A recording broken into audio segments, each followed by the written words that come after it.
Halo pecinta film Marvel, terima kasih sudah menyaksikan rangkuman cerita film Blade pertama dan Blade kedua.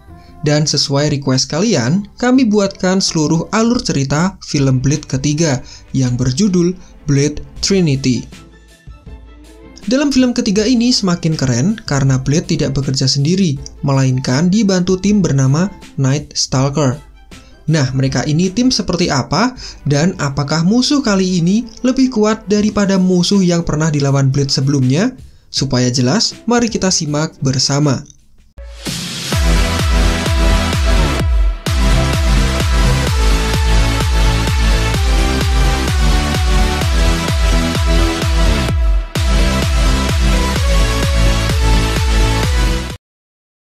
Film ini diawali dengan memperlihatkan lokasi di daerah gurun pasir yang berada di Suriah. Jika kalian lihat, di lokasi ini ada semacam makam kuno yang terlihat misterius dan sudah berumur kurang lebih 4.000 tahun. Nah, terlihat di sana ada 4 orang dengan pakaian serba tertutup mulai masuk ke dalam makam. Ternyata mereka ini adalah vampir yang memiliki tujuan untuk membangunkan kembali makhluk mengerikan bernama Dracula. Setelah masuk ke dalam, akhirnya mereka menemukan lokasi makamnya, dan salah satu vampir menjadi tumbal setelah ditarik tangan misterius yang keluar dari dalam pasir hisap. Serem cuy, kepalanya disembelih pakai tangan kosong, dan dalam kondisi yang gelap muncullah makhluk mengerikan yang dikenal sebagai Dracula. 6 bulan kemudian, Blade masih melakukan rutinitasnya, yaitu menjadi pemburu vampir. Do ini gak pernah bosen ya, vampir terus yang diburu. Gak pengen gitu sekali-kali jadi pemburu AdSense. Nah, dalam misi kali ini, dia meledakkan markas vampir dan membinasakan satu persatu dari mereka. Sampai akhirnya menyisakan satu vampir yang berhasil kabur. Blade mengejarnya menggunakan mobil dan mereka sampai ke jalan raya. Ya jelas dong ke jalan raya. Gak mungkin kan ke jalan cinta. Jalannya jalan cinta, naik saja bis kota, jurusan kota Gotham. Anjir, itu lagu emak gue cuy. Lanjut, Blade kemudian menghantam vampir itu sampai mengakibatkan mobilnya terguling. Setelah melihat vampir itu cedera, Blade memutuskan untuk menghabisinya dengan menembak menggunakan peluru perak. Soalnya kalau pakai peluru emas biayanya mahal. Nah, tapi anehnya, setelah ditembak vampir ini tidak berubah menjadi abu. Dia cengengesan kayak kalian barusan, sambil mencopot gigi palsunya, dan dari kejauhan seorang wanita misterius merekam kejadian malam itu. Tidak lama kemudian, vampir jadi-jadian alias cosplayer itu tewas di tempat. Blade yang disorot lampu polisi kemudian berhasil kabur.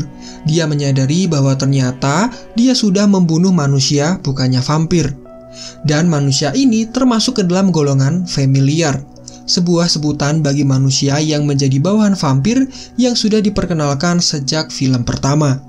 Rupanya dalam misi kali ini, Blade sengaja dijebak, dijadikan kambing hitam oleh seseorang yang menginginkannya supaya dia ditangkap polisi. Di sisi lain, wanita misterius yang merekam kejadian semalam diketahui bernama Denisia Telos, salah satu dari 4 vampir yang membebaskan Dracula di adegan pertama tadi. Dia menggunakan nama anonim untuk mengirimkan video skandal tersebut kepada agen FBI bernama Cumberland dan Wilson Hale. Melihat video tersebut sebagai bukti kuat, mereka berdua kemudian merencanakan untuk menyerbu markas Blade di malam hari. Sementara itu, Denisia terlihat menemui Dracula yang terlihat sedang menyantap seorang wanita. Makhluk mengerikan itu bisa berubah menjadi wujud manusia dan dipanggil sebagai Drake. Di sini Drake marah karena sudah dibangkitkan dan mengganggu tidur panjangnya. Denisia kemudian menjelaskan tujuan utamanya membangunkan Drake adalah karena sekarang dunia vampir sudah tidak aman karena adanya Blade yang terus memburu mereka. Drake tidak lagi marah dan setuju untuk membantu membunuh Blade. Di sisi lain, di sebuah stasiun bawah tanah, terlihat beberapa vampir muda yang bersiap untuk mencari mangsa. Mereka memilih wanita muda yang menggendong bayi untuk digigit lehernya. Saat wanita itu sendirian, mereka mengejarnya dan mengambil bayinya. Mungkin darah bayi rasanya lebih manis dan segar, sehingga mereka menyukainya. Tapi secara mengejutkan, setelah dibuka, bayi itu adalah boneka mainan dan wanita itu menyerang balik. Dia menggunakan pisau perak di kakinya dan peralatan lain. Dengan mudah dia menghabisi satu persatu dari vampir yang bernasib sial itu. Dari sini kita tahu ternyata selain Blade, ada orang lain yang juga memburu vampir. Di malam yang sama, FBI mulai menyerbu markas Blade. Dia dibantu Whistler mulai menyerang balik semampu mereka. Dalam pertempuran itu, Whistler tertembak dan terluka cukup parah. Sadar tidak bisa selamat, Whistler terpaksa meledakkan markas mereka termasuk dia di dalamnya. Pria tua itu meninggal untuk menyelamatkan Blade. Blade yang berhasil keluar kemudian dikelilingi oleh FBI. Karena sedih ditinggal oleh Whistler untuk selamanya, Blade menjadi lemah dan memutuskan untuk menyerahkan diri kepada FBI itu. Blade kemudian dibawa ke departemen kepolisian dan dia diinterogasi oleh dua anggota FBI tadi. Mereka menanyakan berapa orang yang sudah Blade bunuh, dan Blade kemudian menjawab dia sudah membunuh 1.180 orang, tetapi mereka semua adalah familiar alias para manusia yang menjadi budak vampir yang memang patut untuk dibunuh. Mendengar hal itu, dua FBI tadi malah menertawakannya dan menjadikannya bahan lawakan. Mereka berdua tidak percaya akan adanya vampir dan menganggap Blade adalah psikopat yang suka melakukan pembunuhan berantai. Saat interogasi berlangsung, datanglah seorang psikiater bernama Dr. Edgar Vance yang ingin berbicara empat mata dengan Blade dan meminta dua agen FBI tadi untuk meninggalkan mereka berdua.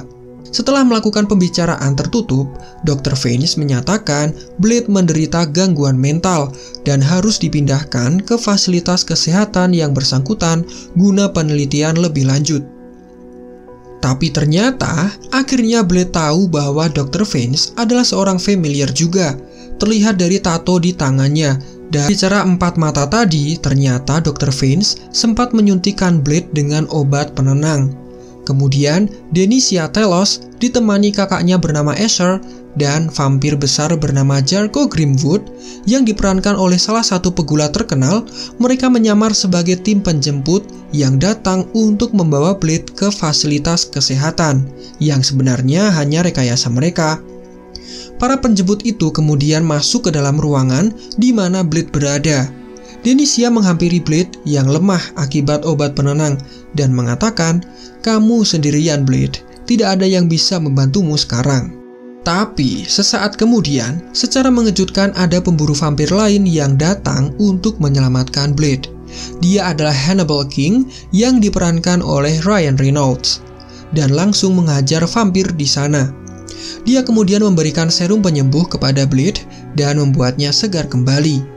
Mereka berdua kemudian keluar dari ruangan interogasi dan mereka melawan para polisi di sana.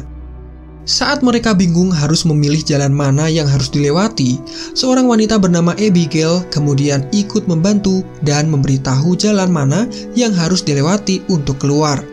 Wanita itu adalah pemburu vampir yang sudah dimunculkan dari scene stasiun bawah tanah tadi, dan dia ternyata adalah anak dari Whistler. Dengan memukau, dia mengalahkan vampir yang menyamar sebagai FBI dengan senjata panah. Saat mereka keluar dari departemen kepolisian, banyak penjaga yang mengepung mereka dari luar, tapi tiba-tiba muncul pengendara mobil van tua yang menyelamatkan mereka. Akhirnya mereka sampai di sebuah markas dan Blade bertemu dengan member Night Stalker lainnya. Selain Hannibal King dan Abigail, ada pengemudi van bernama Dex, perancang persenjataan bernama Hedges, dan seorang ilmuwan buta bernama Summerfield, serta putrinya bernama Zoe.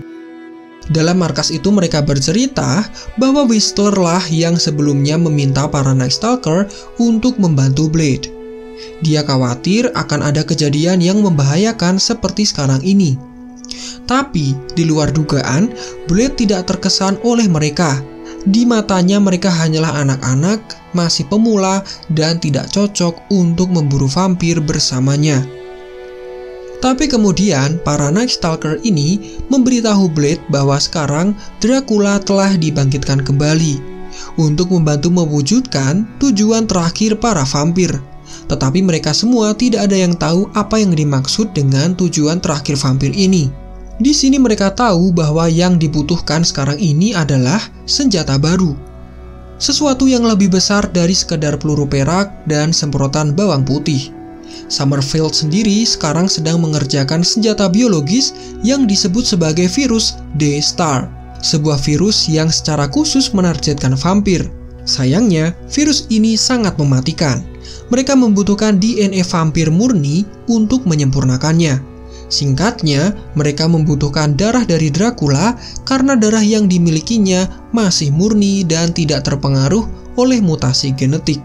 Di sini Blade memiliki ide di mana untuk mendapatkan rajanya, maka kita harus mengincar pasukan terkecilnya. Dengan kata lain, Blade ingin supaya mereka mengincar seorang familiar untuk nantinya diinterogasi dan bisa menuntun mereka ke Dracula. Kemudian, Blade, Hannibal King, dan Abigail mulai melakukan penelusuran terhadap familiar. Mereka menghajar banyak dari mereka untuk menemukan petunjuk. Akhirnya mereka menemukan satu familiar yang mengarah ke Dr. Vance berkat panggilan telepon yang Blade temukan. Jadi mereka bertiga menuju ke kantor Dr. Vance untuk menginterogasinya. Saat mereka bersiap mendekati dokter itu, mereka melihat tubuh Dr. Vance yang asli sudah tergeletak tidak bernyawa di atas lantai. Dan mereka menyadari bahwa Vance yang berdiri di hadapan mereka sebenarnya adalah Drake yang sedang menyamar. Ya, bagi yang belum tahu, Dracula ini memiliki kemampuan berupa shape-shifting alias bisa menirukan semua orang yang dia inginkan. Drake kemudian menangkap Hannibal King dan menusuknya menggunakan perak tajam. Drake kemudian kabur dengan melompat dari gedung dan Blade langsung mengejarnya. Ternyata musuh satu ini tidak memiliki kelemahan terhadap sinar matahari. Dia bisa dengan bebas berlari di siang hari. Drake berlari cepat menghindari kejaran Blade dan karena tubuhnya kuat, dengan mudah dia bisa mendobrak dinding apartemen. Dalam pelarian itu, sampailah mereka berdua di atas atap. Drake yang licik menggunakan bayi manusia sebagai alat pengancam. Dia kemudian melemparkan bayi malang itu dan Blade langsung menangkapnya, sementara dia kabur entah kemana. Kemudian, kembali ke markas, Summerfield mengungkapkan bahwa dia telah menemukan lokasi laboratorium vampir yang berlokasi di Biomedical Enterprise. Sehingga Blade dan Abigail memutuskan untuk melakukan pemantauan. Saat mendatangi lokasi penelitian para vampir, Blade dan Abigail melihat Chief Freddy, pemimpin kepolisian tadi yang juga ikut ke sana. Kedatangannya adalah untuk membicarakan kerjasama dengan vampir yang ada di sana. Setelah Abigail membunuh vampirnya, Blade memaksa Fred untuk membawa mereka masuk ke dalam bangunan itu. Betapa mengejutkannya, di dalam laboratorium itu penuh dengan ratusan manusia dalam kondisi koma. Dan tahu nggak, para vampir di sini sedang memerah darah mereka. Biasanya kan kita udah pernah denger tuh memerah susu sapi, memerah susu kuda liar, susu gunung kembar. Lah ini memerah darah manusia. Dasar no akhlak emang para vampir biadab. Nah, kemudian si polisi Falcon ini menjelaskan inilah yang dimaksud dengan tujuan utama vampir tadi. Daripada memburu manusia satu persatu untuk disepong lehernya, disepong, mereka membuat fasilitas untuk memanen darahnya. Ya bisa dibilang peternakan manusia lah. Blade yang sudah marah kemudian menembak Fred dan memaksa teknisi komputer di sana untuk mematikan fasilitasnya. Sementara itu, scene menunjukkan kondisi di dalam markas para Night Stalker. Dex dan Hedges sedang bermain bola basket.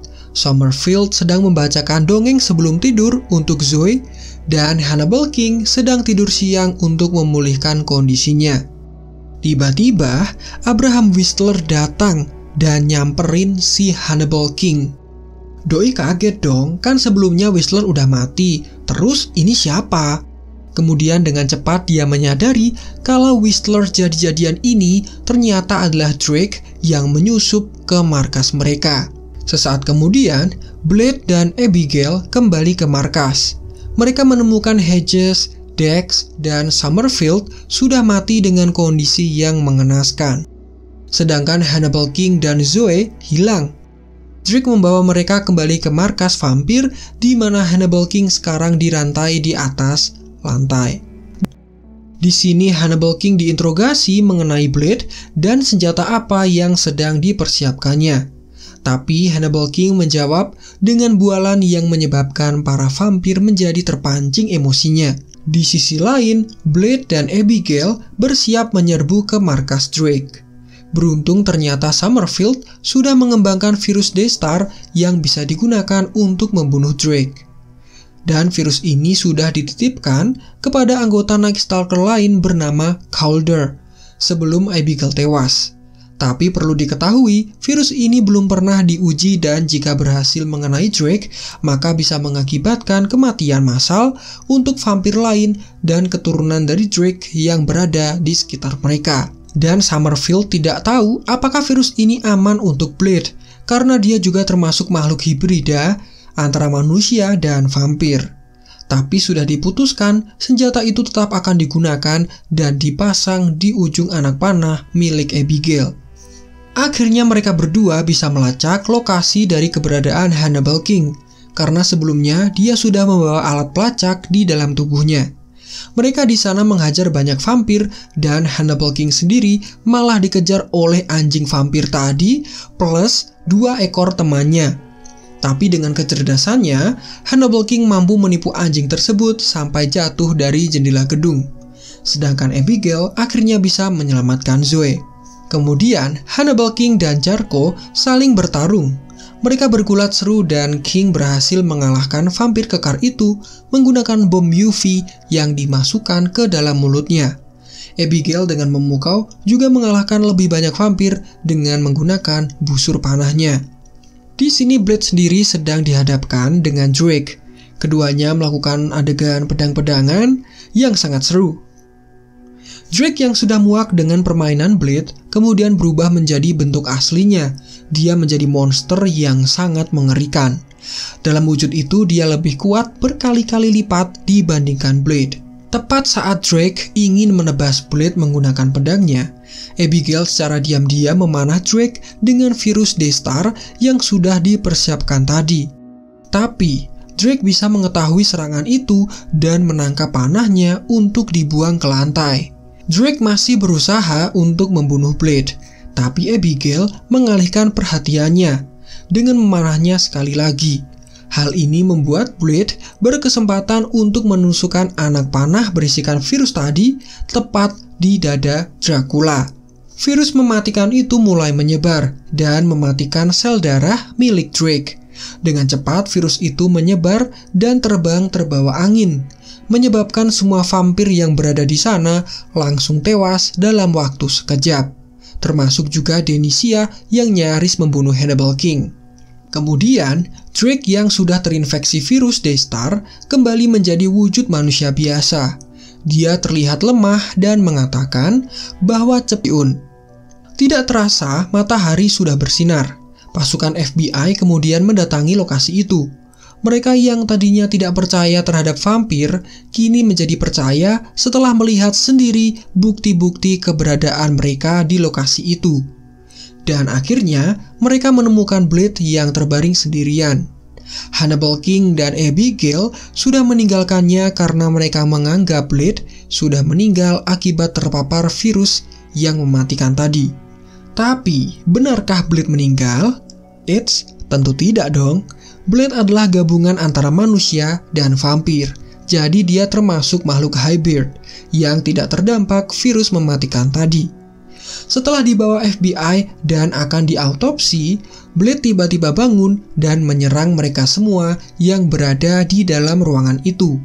Scene diakhiri dengan memperlihatkan Blade yang melanjutkan rutinitasnya untuk memburu vampir yang mengancam penduduk kota. Nah, demikian adalah seluruh cerita dari film Blade 3 yang menandakan berakhirnya film Blade versi live action. Ya, tapi jangan sedih, ke depan dipastikan film Blade akan dibuat lagi dengan versi Marvel Studios dan berada di jajaran film Marvel Cinematic Universe. Dan mereka sudah memilih Mahershala Ali sebagai pemeran utama. Plus, denger-denger nih, sekarang Marvel sedang bersiap untuk membuat film dengan rating dewasa. Kabar yang saya dengar mereka sedang dalam tahap diskusi dan pastinya menarik banget melihat Blade satu dunia dengan para Avengers. Duh, jadi gak sabar ya guys. Oke semuanya, silahkan like video ini kalau kalian suka. Jangan lupa subscribe buat yang belum. Dan wajib komen kalian mau diceritain film apa lagi, tentunya yang berhubungan dengan Marvel ya. Ayo silakan tulis komentarnya di bawah. Sekian video kita kali ini dan sampai jumpa.